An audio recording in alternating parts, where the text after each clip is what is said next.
जय हिंद मित्रांनो, मी नंददेव केंद्रे।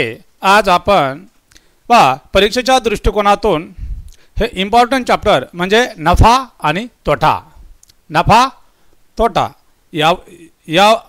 यावर कोणत्या अँगलनं प्रश्न विचारले जातात आज आपण पाहणार आहात।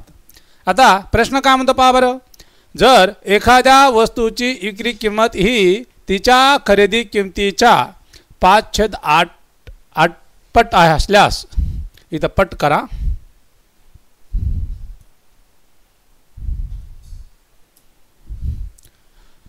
तिच्या खरेदी किमतीच्या 5/8 पट असल्यास शेकडा नफा काढा।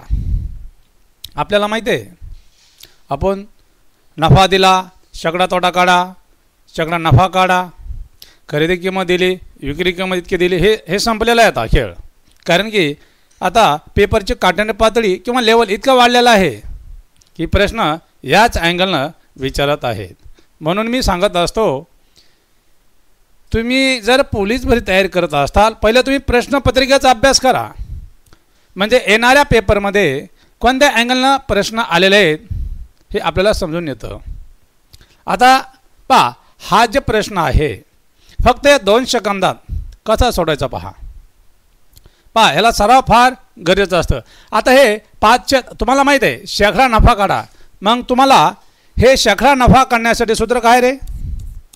हे शेकडा नफा बरोबर नफा गुणिले 100 भागिले खरेदी किंमत काय?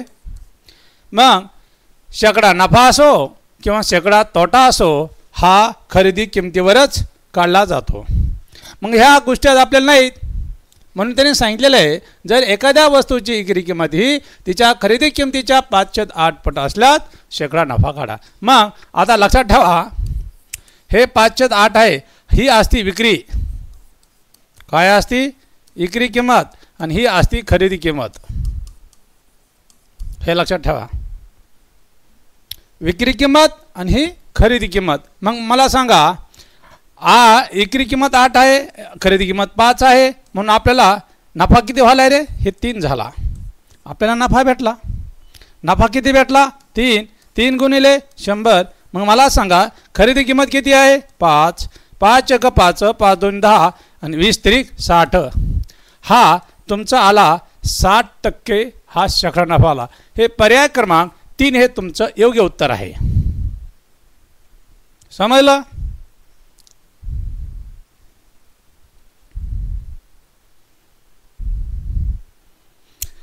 हे मॅथ असो किंवा रिजनिंग असो, हे पहिली तुम्ही मनातून भीती दूर करा। काहीच नाही, जगामध्ये अशी कोणतीच अशक्य गोष्ट नाही की ती मिळू शकत नाही, सर्व मिळू शकतात। फक्त तुमची जिद्द ठेवा, मेहनत ठेवा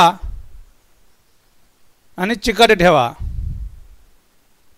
म्हणून हरिवंशराय बच्चन म्हणतात, लहरों से डरकर नौका पार नहीं होती, लहरों से डरकर नौका पार नहीं होती, और कोशिश करने वालों की कभी हार नहीं होती।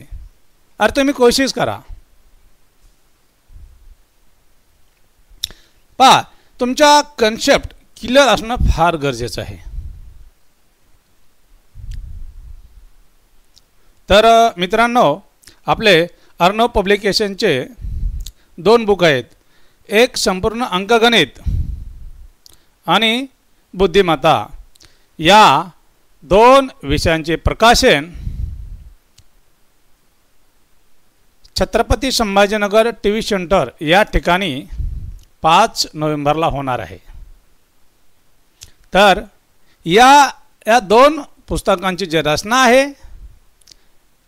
आता सध्या पेपरमध्ये काय चालू आहे, पेपरमध्ये कोणत्या अँगलनं कोणत्या लेवलनं प्रश्न येत आहेत, याचा अभ्यास करून या 2 पुस्तकांची रचना केलेली आहे।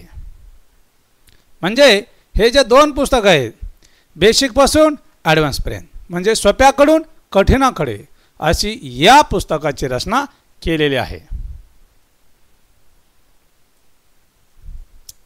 नुसतं आपण किती अँगलनं प्रश्न विचारला जातो, मग तुमचा उदाहरण नफा तोटा घेतला, म्हणजे हे प्रश्न किती अँगलनं या नफ्या तोट्यावर विचारले जाऊ शकतात याचा जवळजवळ 22 टाईपचे प्रश्न घेतलेले आहेत आणि त्याच्यावर 4-4 आणि सरावासाठी भरपूर उदाहरणं दिलेली आहेत. जर तुमचं हे बुक तुमच्याकडे असणं फार गरजेचं आहे. चला मित्रांनो, एक दुसरा प्रश्न पाहू.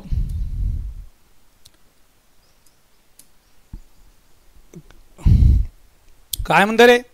3 खुर्च्या व 2 टेबलांची किंमत 3500 रुपये आहे आणि 2 खुर्च्या व 3 टेबलांची किंमत 4000 रुपये आहे. तर प्रत्येक टेबलची किंमत काढा. आता हे प्रश्न बघा, सराव केला तुम्हाला 2 सेकंदात उत्तर निघतं. सराव असणं फार गरजेचं आहे. आता आपण काय करू? खुर्च्याला नाव देऊ एक्स. खुर्च्याला काय नाव देऊ? एक्स. आणि टेबलला नाव देऊ वाय. काय देऊ? वाय. समजलं? 3 खुर्च्या बरोबर आहे. हे 3x अधिक 2 टेबल 2y बरोबर एकूण किंमत किती आहे रे? 3500. मग 2 खुर्च्या 2x अधिक किती टेबल आहेत? 3y. एकूण किंमत किती यांची? 4000. आता काय करा, कोणतं तरी समीकरण एक करून घ्या. जर या ठिकाणी जर आपले टेबल काढायचे ना, तर या ठिकाणी जर 2 न गुणलं बरोबर आहे, बेत्रिक 6x बेदोनी 4y आणि 3500 गुणिले 2 केलं तर 7000 येणार. किती येणार? 7000. आता या ठिकाणी समीकरण सारखं करण्यासाठी या संख्येला 3 गुणावं लागेल. पहा, 3 दोन्ही 6x, 3 त्रिक 9y आणि 3 चौक 12, 1 2 3 बरोबर आहे. आता हे समान काढून टाका. 9y आणि 4y मध्ये अंतर येतं 5y बरोबर. जर ह्याच्यामध्ये अंतर येतं 12000 7000 गेले बरोबर 5000. मग y बरोबर 5000 भागिले 5, तर y बरोबर किती येणार? 1000. म्हणून तुम्हाला काय विचारलं रे? प्रत्येक टेबलची किंमत मग तुमची 1000 येणार आहे. हे भागाकारात असतो, हे गुणाकारात इकडे जाऊन भागाकारात गेलं. पहा किती आले रे? प्रत्येक टेबलची किंमत 1000 रुपये आली. हे पर्याय क्रमांक हे 3 हे तुमचं योग्य उत्तर आहे. समजलं?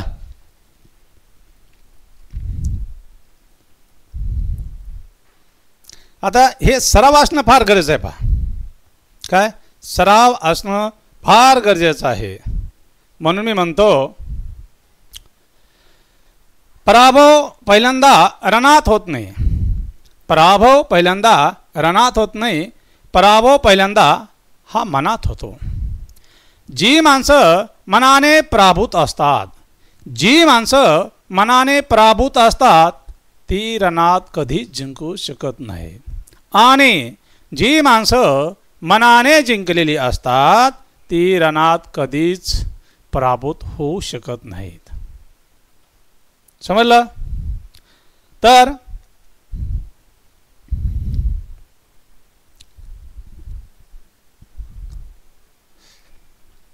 मित्रांनो, असेच दणदणीत मॅथ शिकण्यासाठी आणि रिजनिंग शिकण्यासाठी तुम्ही अभिनव क्लास हे जे ॲप आहे प्ले स्टोरवर जा आणि डाउनलोड करा. त्याच्यामध्ये तुम्हाला 10 नोव्हेंबरपर्यंत सर्व डिटेलमध्ये माहिती दिलेली आहे.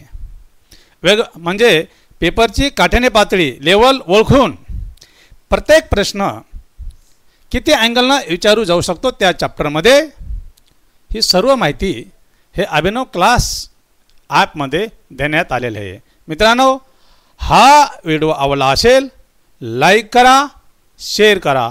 जय हिंद, जय महाराष्ट्र.